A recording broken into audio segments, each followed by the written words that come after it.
Hello दोस्तों, कैसे हैं आप सभी। दोस्तों, आप सभी का स्वागत है आपके अपने यूट्यूब चैनल एग्जाम डन पर। मेरा नाम शोभित है दोस्तों, और आज मैं आपके सामने जो करंट इशू डिस्कस करूंगा वो होगा दोस्तों 1 लाख भारतीयों को इजराइल देगा वीजा। आज के समय में दोस्तों आपने खबर के माध्यम से भी सुना होगा, कहीं ना कहीं न्यूज मीडिया कहीं ना आपने देख लिया होगा कि जो हमास और इजराइल का युद्ध जो है वो अभी भी चल रहा है। ये तो बातें आपको पता होगी कि हमास ने पहले इजराइल पर वार किया, फिर इजराइल ने उसको खत्म ही करने का अपना निर्णय ले लिया। ये बातें आपको पता होगी। इजराइल और फिलिस्तीन की लड़ाई आपने जरूर सुनी होगी। अब दोस्तों इसी बीच क्या हुआ है कि इजराइल ने इच्छा जाहिर की है कि अब हमें जो वर्कर हैं, क्योंकि उनके देश में दोस्तों जो इजराइल के देश में काम करते हैं सबसे ज्यादा लगभग 1 लाख वर्कर्स दोस्तों फिलिस्तीन से आते हैं। तो ऐसा कैसे पॉसिबल हो सकता है कि फिलिस्तीन के नागरिकों को ही इजराइल मार रहा है और फिलिस्तीन के लोग ही उनके देश में काम कर रहे हैं। इसी सिक्योरिटी रीजन की वजह से अगर कोई विद्रोह हो जाता है तो इसी को मद्देनजर रखते हुए इजराइल ने निर्णय लिया है कि हम जितने भी 1 लाख वर्कर हैं उनको रिप्लेस करेंगे। तो ये बातें मैं आज आपके सामने डिस्कस करूंगा कि भारतीयों को ही इजराइल ने क्यों चुना है। सारी बातें डिस्कस करूंगा। बस आपको दोस्तों एक बात रहेगी कि प्लीज चैनल को जरूर सब्सक्राइब करें, वीडियो अच्छा लगे तो उसको लाइक भी जरूर करना। ये एक न्यूज कटिंग है दोस्तों, इसको आप पढ़िए।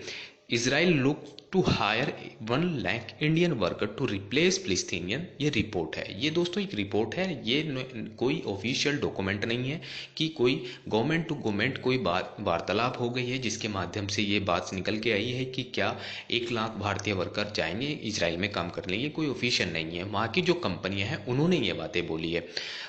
इजराइल की जो कंपनियां हैं वो कह रही हैं कि हमें सिर्फ 1 लाख भारतीय चाहिए, 1 लाख भारतीय से हमारा काम चल जाएगा और हमारी जो इकोनॉमी है, जो जीडीपी है वो फिर से ग्रो कर जाएगी। आपने दोस्तों देखा होगा जब से हमास और इजराइल का युद्ध चल रहा है, इजराइल की जो जीडीपी है वो भी श्रिंक कर रही है, वो भी नीचे जा रही है, डाउन जा रही है। लगभग 11 से 12% के आसपास उनकी जीडीपी डाउन हो चुकी है। वर्कर की कमी, अब वर्कर क्यों जा रहे हैं, उनकी वर्कर की कमी हो क्यों रही है। क्या फिलिस्तीन वहां से चले गए हैं? नहीं दोस्तों, फिलिस्तीन भी वहां पर काम कर रहे हैं। अब मैं आपको आगे धीरे धीरे सारी बातें बताऊंगा। अभी एक और न्यूज कटिंग को आप पढ़ सकते हैं। युद्ध के बीच इजराइल ने भारत से क्यों मांगे 1,000 या 1 लाख मजदूर, अब क्या प्लान कर रहा है नेतन्याहू, सारी बातें इसमें है।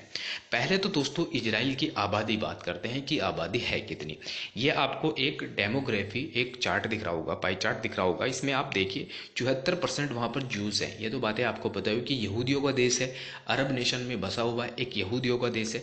26% वहां पर अरब नेशन के लोग रहते हैं, जिनमें कुछ वर्कर भी आ जाते हैं, क्योंकि टोटल जो पॉपुलेशन है दोस्तों वो 90 लाख पॉपुलेशन है इजराइल की। ठीक है, उनमें से आप अगर मान सकते हैं 26%, आप लगा लीजिए कितना बटेगा। ठीक है, तो लगभग 2 से 2.5 लाख जो होते हैं, 2 से 25 लाख के आसपास जो भी होगा, तो इतने वहां पर क्या है, अरब नेशन है। बाकी जो मेजोरिटी में संख्या है वो है दोस्तों ज्यूज की, यानी यहूदियों की।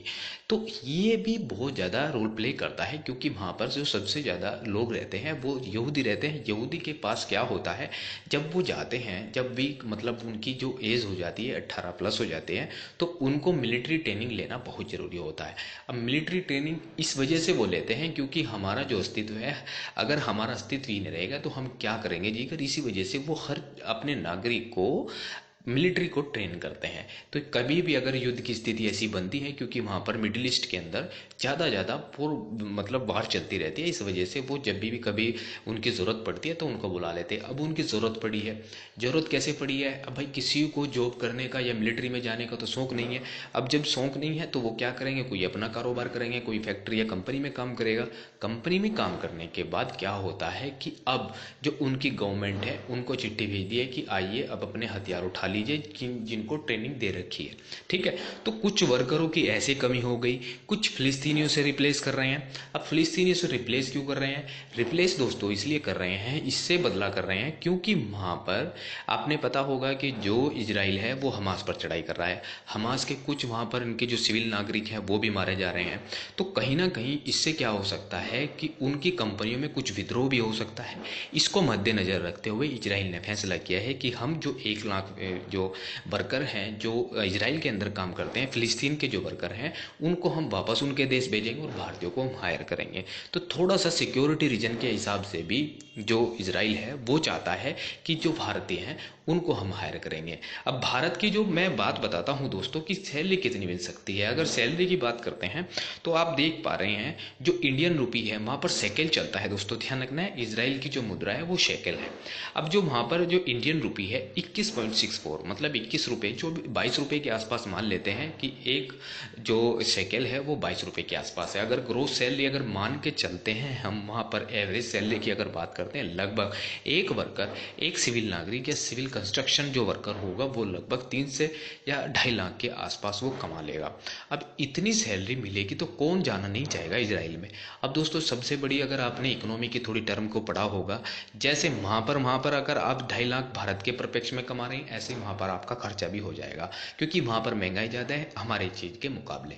ठीक है, वही माल अगर आप 1 लाख में खरीद रहे हैं, वही माल वहाँ पर आप 21,000 में खरीद पाएंगे। तो ऐसा थोड़ा डिफरेंस होता है इकोनॉमी की टर्म में। ठीक है, ये बातें आपको पता होगी।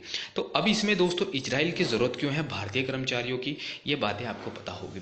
दोस्तों भारत के अंदर बहुत बड़े बड़े सिविल इंजीनियर होते हैं, तो हम सिविल नागरिकों को क्या करते हैं, तो कोई बाहर कंस्ट्रक्शन के लिए जाता है, कोई देश विदेशों में जाता है, तो वहाँ पर जो इजराइल के अंदर जो सिविल कंस्ट्रक्शन है उनको हायर करने के लिए वो फिलिस्तीनियों को बुला लेते हैं।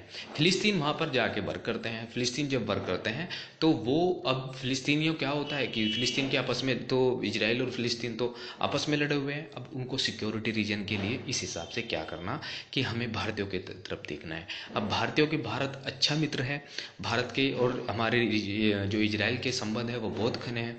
इसलिए दोस्तों इधर से जो लेबर का काम जाएगा वो भारत से ही वो लेके जाएंगे इजराइल की कंपनी पे। वहाँ पर कंस्ट्रक्शन वर्कर जो होंगे वो भारतीयों से, वो 1 लाख लगभग वहाँ की कंपनियों ने इच्छा जाहिर की है, वहाँ की गवर्नमेंट ने कोई इच्छा जाहिर नहीं की है। अगर कोई आगे आने वाले समय में कोई MOU साइन होता है वो अलग बात है, लेकिन अभी भी कोई ऑफिशियल नोटिफिकेशन के जरिए कोई भी ऐसी बात नहीं आई है कि हमें 1 लाख जो वर्कर हैं वो भारतीयों को चाहिए। ठीक है, तो दोस्तों ये पॉपुलेशन की मैंने बात की तो आपको पता होगी दोस्तों। सबसे मेन इंपॉर्टेंट बात होती है किसी भी देश की अगर GDP को मापना है, वहाँ का HDI इंडेक्स यानी ह्यूमन डेवलपमेंट इंडेक्स को कितना है। मैं आपको बता देता हूँ दोस्तों कि भारत का जो ह्यूमन डेवलपमेंट इंडेक्स है वो तो थोड़ा नीचे है, लेकिन जो इजराइल का है वो बहुत अच्छा ह्यूमन डेवलपमेंट इंडेक्स है। इस हिसाब से दोस्तों जो आप देखेंगे, फ्रांस है, इटली जैसे देश हैं, UAE वगैरह जैसे देश हैं, इनसे भी ऊपर इजराइल का ह्यूमन डेवलपमेंट इंडेक्स आता है। तो इस हिसाब से भारतीयों के वर्कर के लिए भी ये भी बहुत इंपॉर्टेंट है कि भारतीय जो होंगे वो इजराइल में जाकर अपना काम करें। ठीक है, तो ये बातें थी दोस्तों जो मैंने आपको बताई। काम किस पर्पज से जाएंगे दोस्तों, सिविल कंस्ट्रक्शन की वजह से, पर्पज से। ठीक है, क्यों रिप्लेस हो रहे हैं, रिप्लेस हो रहे हैं सिक्योरिटी रीजन की वजह से, क्योंकि जो फिलिस्तीनी हैं वो कभी ना कभी विद्रोह कर सकते हैं, ऐसा सिक्योरिटी के माध्यम से पता चला है, सिक्योरिटी एजेंसी से पता चला है कि जो हमने हमास के मिटाने के लिए कब्जा कर रखा है, हमने जो ठान रखी है, उसमें कहीं ना कहीं सिविलियन की भी डेथ हो रही है। तो इस हिसाब से कहीं ना कहीं विद्रोह कर दे जो फिलिस्तीनियन नागरिक हैं जो इजराइल के अंदर काम कर रहे हैं, कोई विद्रोह ना कर दे। इस हिसाब से क्या उन्होंने सोचा कि हम इनको रिप्लेस करेंगे भारतीयों के लिए। सैलरी मैंने आपको बताई लगभग 2 से 2.5 लाख की सैलरी बीच के आसपास रहेगी।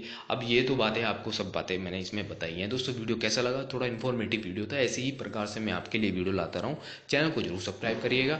करंट इशू डिस्कस मैं आपके सामने इसी माध्यम से करता हूँ, जिससे कि आपके, अगर आप UPSC या UPPCS की किसी भी स्टेट PCS की तैयारी कर रहे हैं तो आपको ये थोड़ी इन्फॉर्मेशन, जानकारी पता होती रहे। अगर दोस्तों आप मुझसे इकोनॉमी पढ़ना चाहते हैं या फिर किसी भी पॉलिटी या इकोनॉमी या फिर आप ज्योग्राफी पढ़ना चाहते हैं, आप चैनल को जरूर सब्सक्राइब करें, क्योंकि इसी प्लेटफॉर्म पर मैं आपके लिए एक डेडिकेटेड वीडियो लेके आऊँगा इकोनॉमी से और ज्योग्राफी और पॉलिटी से। ठीक है, थैंक यू दोस्तों, मिलते हैं अपनी नेक्स्ट वीडियो में।